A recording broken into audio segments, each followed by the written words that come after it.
किसान भाइयों नमस्कार, मैं पुनीत सिसोदिया। किसान भाइयों, जैसे जैसे टेम्परेचर हाई हो रहा है, हॉट वेदर बन रहा है, तो ऐसे में हमारी फसलों के अंदर वाइट फ्लाई का अटैक काफ़ी ज़्यादा देखने को मिलता है। बहुत सारी फसलों के अंदर देखने को भी मिल रहा है। और वाइट फ्लाई ऐसे वेदर में बहुत तेज़ी से ग्रो करती है और उसको कंट्रोल करना बेहद ही डिफ़िकल्ट, मुश्किल हो जाता है, क्योंकि जो वाइट फ्लाई है हॉट वेदर को ही प्रेफर करती है। तो देखिए, वाइट फ्लाई कैसे हमारी फसलों को नुकसान पहुंचाती है और उसको कंट्रोल करने के ऑर्गेनिक और बायोलॉजिकल कौन कौन से तरीके हैं, उसके साथ साथ उसको कंट्रोल करने के लिए बेस्ट इंसेक्टिसाइड, केमिकल इंसेक्टिसाइड कौन से हैं, वो भी हम इस वीडियो में आज की में जानने वाले हैं। तो वीडियो काफ़ी इन्फॉर्मेटिव होगा। वीडियो अच्छा लगे लाइक कीजिएगा, अच्छा ना लगे तो आप इसे डिसलाइक भी कर सकते हैं। तो चलिए जानते हैं। देखिए, सबसे पहले हम वाइट फ्लाई की बात करें तो वाइट फ्लाई, जैसा कि यदि हम हिंदी में बात करें तो वाइट फ्लाई को सफ़ेद मक्खी कहा जाता है और ये सफ़ेद रंग की होती है। और देखिए, ये क्या काम करती है, ये हमारे जो पौधे की जो पत्ती होती हैं, पत्तियों के लोअर साइड बैठती है, यानी कि निचली सतह पर बैठती है। जब आप पत्तियों को पलट कर देखेंगे तो आपको वाइट फ्लाई आसानी से नजर आ जाएगी और वहाँ बैठकर पत्तियों का जो रस होता है उसको ये सक कर लेती है, चूस लेती है, जिससे पत्तियां पीली होने लगेंगी या पत्तियां सिल्वरी कलर की नज़र आने लगती हैं। बाद में जब आप इन्फेक्शन ज़्यादा हो जाता है और लीफ फॉल भी आपको देखने को मिल सकता है, पौधा फोटोसिंथेसिस करना बंद कर देता है, पौधे की जो ग्रोथ है वो रुक जाती है। तो इस तरीके से पौधे को नुकसान पहुंचाता है। उसके साथ साथ व्हाइट फ्लाई क्या करती है कि हनी ड्यू भी रिलीज करती है, छोड़ती है पौधे की पत्ती पर, जहां भी ये सक करती है वहीं पर। और हनी ड्यू एक चिपचिपा पदार्थ होता है, बाद में इसी हनी ड्यू पे फंगस लग जाती है जो हमारे पौधे को बेकार कर देती है। तो यानी कि ये फंगस का कारण भी बन जाता है। और ये फल पर भी बैठती है, तो फल पे भी हनी ड्यू छोड़ती है और वहाँ पे भी फंगस आ सकती है, जिससे हमें फ्रूट रॉट की समस्या भी अपने फल के अंदर देखने को मिल सकती है, जिससे उसकी मार्केट वैल्यू खत्म हो जाती है। तो इस तरीके से ये फंगस का कारण भी बनती है। उसके साथ साथ वाइट फ्लाई, आप जानते हैं, ये जो वायरस है, वायरस का भी वाहक होती है, यानी कि हमारे पौधे के अंदर वायरस को भी ट्रांसमिट कर सकती है। मान लीजिए आपके खेत के अंदर किसी एक प्लांट के अंदर वायरस है और वहां पर वाइट फ्लाई बैठी, तो वहां से वाइट फ्लाई जो वायरस है उसको पूरे फील्ड में ट्रांसमिट कर देगी और वायरस का कोई इलाज नहीं है, ये आप जानते हैं। तो फिर हमारी पूरी क्रॉप नष्ट हो जाएगी। आपके पड़ोसी के खेत में वायरस है तो वहां से वाइट फ्लाई आकर के जो वायरस है आपके खेत के अंदर, फसल के अंदर उसको ट्रांसमिट कर देगी, जिससे आपको भी जो वायरस की समस्या है वो देखने को मिलेगी। तो जो वाइट फ्लाई है पहले तो सक करती है, प्लांट का जो क्लोरोफिल है उसको सक कर लेती है, जिससे पौधा वैसे ही पीला होने लगता है, सिल्वरी कलर का हो जाता है, उसकी ग्रोथ रुक जाती है। बाद में हनी ड्यू छोड़ती है, फिर उस पर फंगस का अटैक हो जाता है, जिससे पौधा हमारा खत्म हो जाता है और वो वायरस को भी ट्रांसमिट कर देती है, जिसका कोई इलाज नहीं है। तो इतनी तरीके से जो वाइट फ्लाई है वो हमारे पौधे को नुकसान पहुंचाती है और बुरी तरीके से हमारी फसल को डैमेज कर सकती है।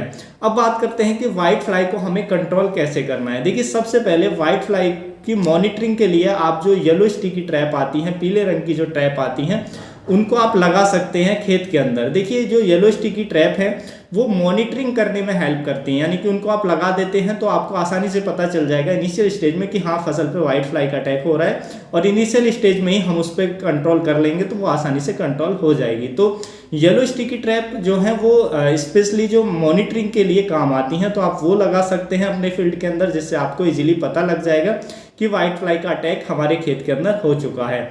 अब यदि हम इसके ऑर्गेनिक कंट्रोल की बात करें तो ऑर्गेनिक कंट्रोल में जो नीम ऑयल होता है, नीम ऑयल का आप स्प्रे कर सकते हैं। देखिए, एक स्प्रे से काम नहीं चलेगा, नीम ऑयल के आपको लगातार 2 से 3 स्प्रे लेने चलेंगे, तब इस पे कंट्रोल मिलेगा, यदि आप नीम ऑयल से कंट्रोल करना चाहते हैं।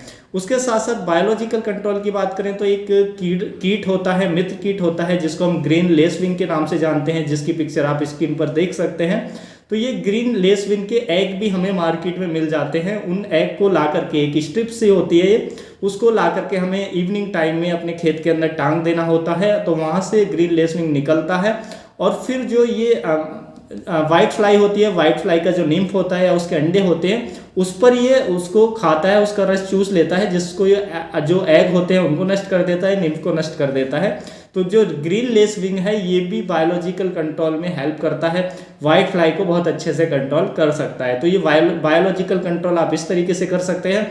उसके साथ साथ एक बुवेरिया बेसियाना आता है, वो भी एक फंगस आधारित एक इंसेक्टिसाइड होता है, तो आप उसका भी स्प्रे ले सकते हैं। उसके भी हमें कम से कम 3 स्प्रे करने होंगे 5 से 6 दिन के अंतर से 3 स्प्रे आप लेंगे तभी इस पे कंट्रोल मिलेगा। तो ये बायोलॉजिकल तरीका है यदि आप वाइट फ्लाई को कंट्रोल करना चाहते हैं।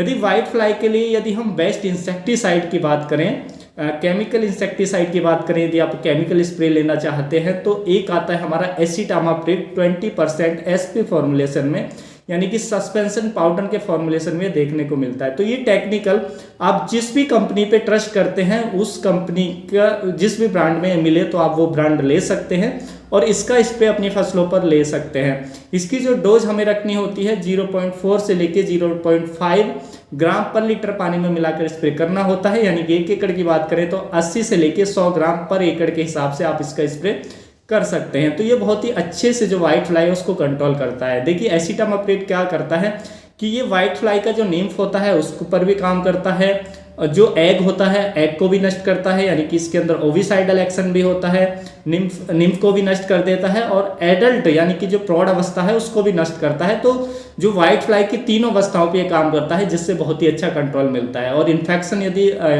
वाइट फ्लाई का ज़्यादा है तो 1 हफ्ते बाद इसका जो स्प्रे है वो रिपीट कर दे तो वाइट फ्लाई बहुत अच्छे से कंट्रोल हो जाएगी। एसिटामाप्रिड बहुत अच्छा काम करता है।